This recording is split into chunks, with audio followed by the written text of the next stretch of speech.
Hello friend, कैसे उम्मीद करता हूँ आप अच्छे होंगे। आज एक प्रश्न हम लेकर आए हैं, फिजिक्स का ही है कि बहुत इंपॉर्टेंट प्रश्न है कि संपर्क में रखे दो पतले लेंसों के संयोजन की फोकस दूरी का सूत्र ज्ञात करना है। क्या ज्ञात करना है इसमें? फोकस दूरी का सूत्र ज्ञात कीजिए। उसके बाद लिखा है कि +5 डायप्टर -2 डायप्टर क्षमता के दो लेंस संपर्क में रखे जाते हैं, ये डायप्टर और ये डायप्टर। तो लिख रहा है कि संयुक्त लेंस की फोकस दूरी गणना करनी है, हमें फोकस दूरी ज्ञात करनी है। पहली बात हमने कि ये पढ़ा तो हमें कह रहा है कि फोकस दूरी ज्ञात करो। अब इसमें कहीं फोकस तो दिया नहीं है कि फोकस दूरी कितनी है, न फोकस का कोई मान दिया है। सिर्फ हमें इसमें पता है कि 5 डायप्टर -2 क्षमता के दो लेंस हैं और इसमें फोकस दूरी ज्ञात करनी है और जो संपर्क में रखे लेंस हैं।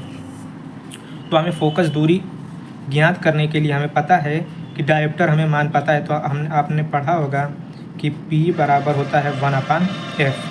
ये मान आपने पढ़ा होगा कि P बराबर 1/f होता है ये डायप्टर के लिए। तो वहाँ यहाँ से हम P और यहाँ पे 1/P का मान कितना है 5।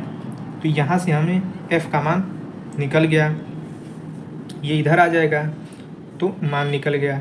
उसी तरीके से P2 जो है उसी तरीके से इसका मान निकल आएगा 1/f। P का इधर आ गया ये F, तो ये जो हुआ ये F का मान निकला।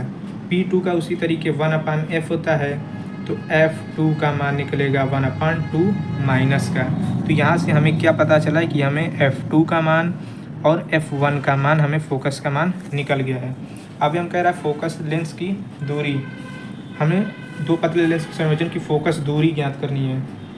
तो लिखेंगे कि 1/f बराबर होता है 1/f1 + 1/f2, क्योंकि संपर्क में रखे दो लेंसों की ये होती है 1/f1 f2।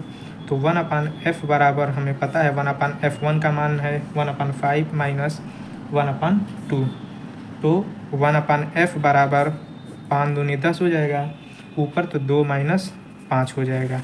अब क्या होगा कि 1/f बराबर यहाँ से मान निकलेगा -3/10। तो f ऊपर चला जाएगा तो ये हो जाएगा f बराबर 10/-3 सेंटीमीटर। ये हो जाएगा आपका आंसर। f बराबर कितना है 10/3 माइनस का। ठीक है, अगर वीडियो अच्छी लगे तो प्लीज़ लाइक करना, चैनल पर नए सब्सक्राइब करना। धन्यवाद।